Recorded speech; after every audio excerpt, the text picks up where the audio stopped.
welcome to another coffee break with Kardec. Let's have some coffee, tea, or hot chocolate. And meanwhile, there is a topic from the book Genesis that I brought for us to talk about during our break. So I hope you've grabbed your hot drink.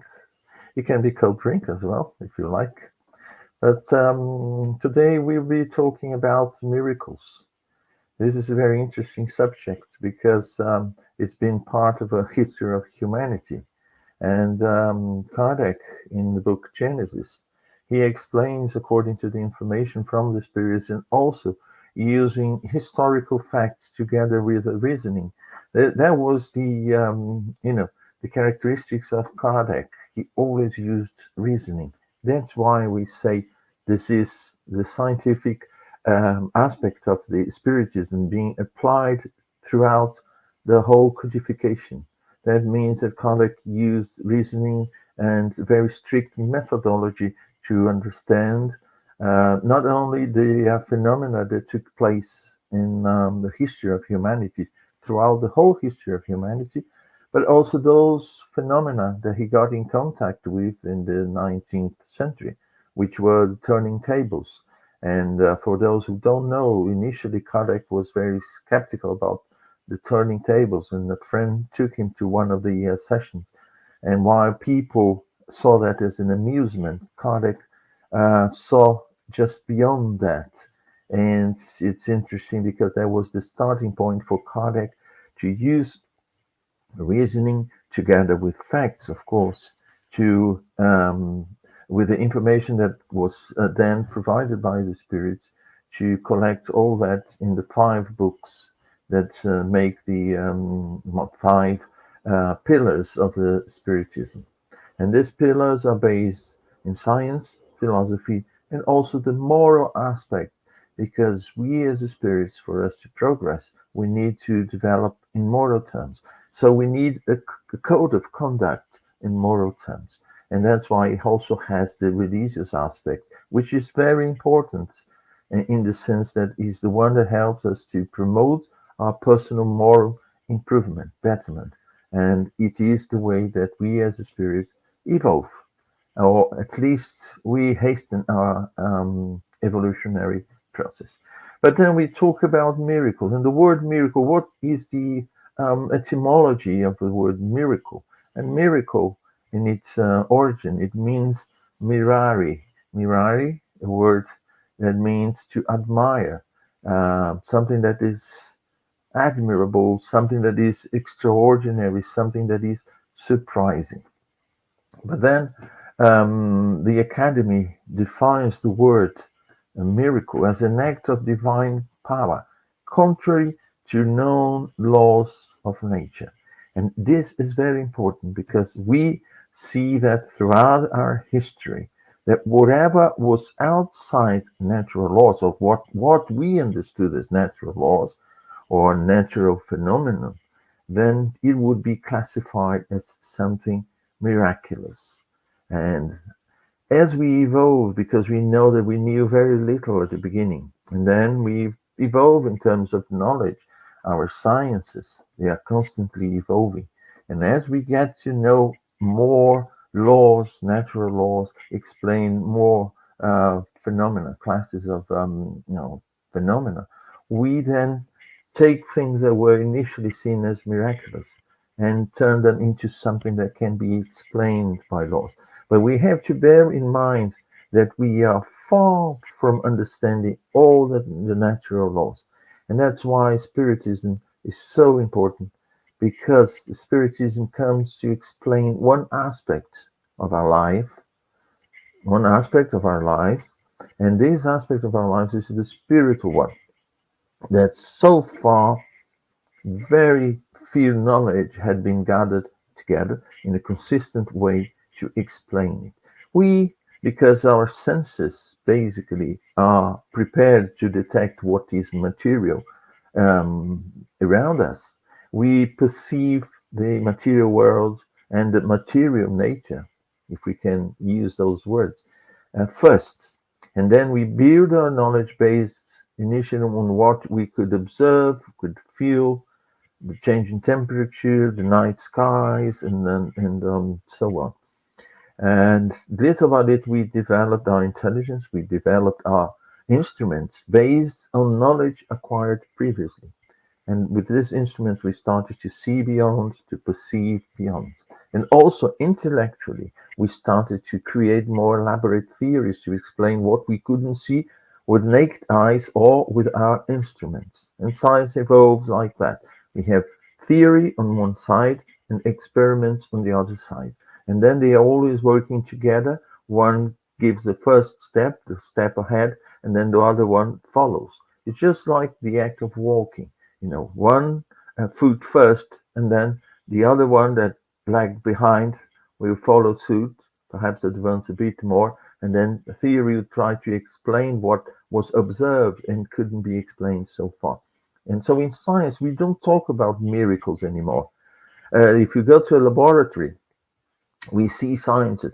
Otherwise, for instance, the boson of Higgs, which is predicted in theory but can't be seen in practice, or certain orders like dark matter, dark energy. There isn't so far an explanation for that. We haven't observed things, but we are in search of that.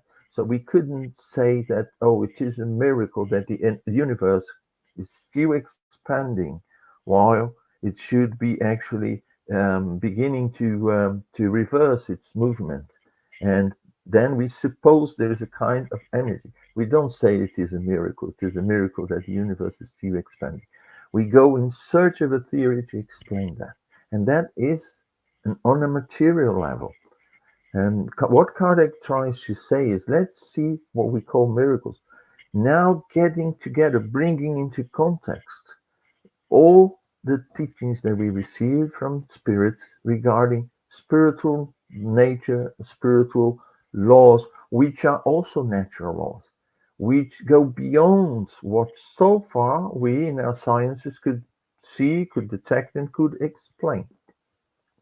And it seems to me, it seems very natural that we start from what is very close to us, which are the natural phenomena regarding the material world, and slowly we move into an order of phenomena that goes beyond our regular perception. And I say regular perception because some people have mediumship, which allows them to see into the spiritual world, to perceive the presence of the spiritual world. But not everyone at this degree. To some degree, as Kardec has put, as the spirits have said, we are all mediums. That means we have that faculty. Some people have that faculty developed, more broadly open. Some people have the faculty dormant, but we all have that. But some people see a kind of an order of phenomena that most people don't. And then in the past, they were called witches, they were called all sorts of things.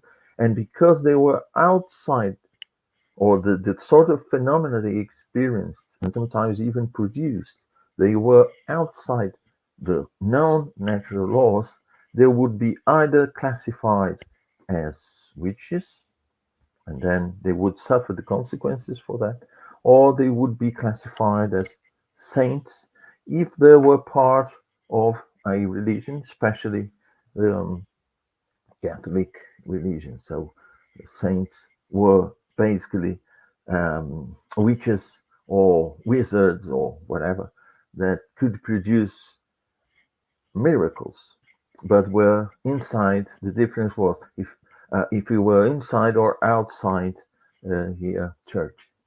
Well, so let's carry on to seeing what Kardec has to say about that in the book Genesis.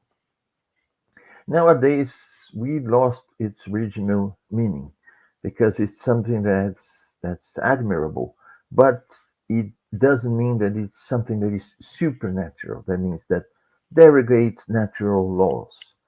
It's just something that doesn't happen every day, something that is somehow uncommon, something that requires an explanation that is not a trivial one. So that has been lost, and nowadays, as I said before, for the masses, the idea of a miracle is the idea of a supernatural. So, in the theological sense, it was a derogation of natural laws. God would derogate just to show his power. He would derogate natural laws. But what were the natural laws? How much of the natural laws do we understand? This is the question that Kardec had in mind while trying to present us with this chapter, which is, by the way, chapter 13 of the book Genesis. But we also see some of that at the initial chapters of the book, the Medium's book. The Medium's book also talks about these idea of supernatural, the proof of the existence of the spirits and the spiritual world. And it's interesting. I like repeating that, I repeat every now and then, that Kardec says in the book Genesis, he said that the spiritism is, mediumship is for the spiritual side of life. I wouldn't even say spiritism, but the spiritual aspect of life, and the spiritual side of natural laws, what the telescope was to astronomy when they first invented it and started to discover new things with that. Different laws that control the movement of celestial bodies. And mediumship allows us to have this contact with another dimension, I would say, of life, but which is also regulated by natural laws that weren't unknown, or we knew very little about them before the spirits came and told us, and Kardec compiled those teachings using reason and presenting them in, as I said, in the form of 5 main books, because there are some other books as well. And so we got to understand a bit more of that. And then he revisited as such. He went back and analyzed things that were described in the Bible, especially for us who are in a Christian society, those things that were in the Bible and that were considered, in this case, as miracle. So basically, this idea of miracle, of derogating natural laws, or presenting something or a fact that is presented as something supernatural, is it loses this aspect when we understand the laws that are behind. And if something can be explained by natural laws, it ceases to be a miracle, such it ceases to be something supernatural. It becomes something natural. We see, for instance, what happened when Galileo first said that the Earth wasn't the center of the universe, but it's orbitated around the sun, and so many other scientists from the past, when they did that. Tycho Brahe, for instance, was one also that presented a system for the movement of the bodies, and he was he was in disagreement with the church, and that was terrible for him, because what he proved was that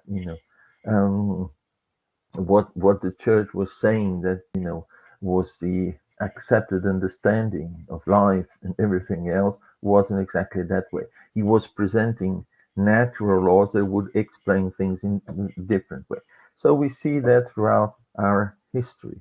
And also, if something repeats itself, even if it is extraordinary, I mean, something that we don't see on a daily basis, but if it repeats itself every now and then and we realize they obey a natural law, or a law as such.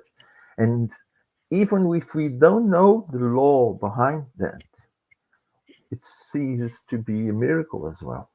As I said before, there is this suspicion that there is dark matter and dark energy in the universe. And basically, 80% of the universe is composed by this kind of dark aspect of the material world. And we don't know exactly how to explain or if it really exists, but We don't see them as a miracle because we know that there are laws we are on the way to understand and discover, but we haven't got the final word for that. So we see that, and also the existence of the spirit, for instance, and Genesis talks about all that. The existence of the spirit and the laws regarding the spirit world can explain a great deal of phenomena regarding us humans that happened in the past and still happen nowadays. We see that life of Jesus was full of miracles in inverted commas, but those miracles nowadays they can be explained at least in part regarding these laws that we started to understand a bit better with the teachings that the spirits brought to us, and as I said before, Kardec compiled in the mid 19th century. So just to finish our coffee break, I just want to ask if God really performs miracles. Does God perform miracles? Well, and what is written in the book Genesis is that, well, there's no reason, because God is all power, there's no reason for God not to make miracles. But then when we use reason and analyze, if the creation, we don't know God in its intimacy. We have an idea of God. And I'm sure this idea will change a great deal as we evolve and begin to understand God in different ways. So our understanding will only increase. So our perception of things will only increase. But what we call miracles, so what would be a miracle performed by God? Would perhaps be something that goes beyond the natural laws that we know. And when I say natural now, I mean spiritual and material. So we would see that as a miracle performed by God. But is it really, truly a miracle? So I'll just end with something that Kardec leaves to us here in the book Genesis in this chapter 13 about the miracles performed by God, although God is all powerful, but we should remember his laws are perfect. So if you create something perfect, why would you change that? What was the purpose of that? To change something that has been created perfect.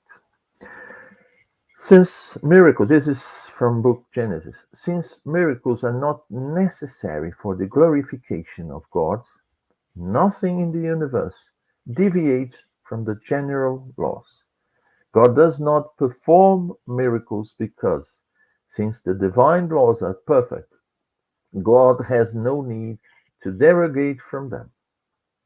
So if there are occurrences that we do not understand, it's not because it is because we still lack the necessary knowledge to understand that. So everything is contemplated as natural within the creation. It is us who don't understand what is natural because we have our limits. But as we evolve these boundaries, we move forward, and then we'll get to know everything. So thank you, and I hope to see you for another coffee break next time. Bye bye.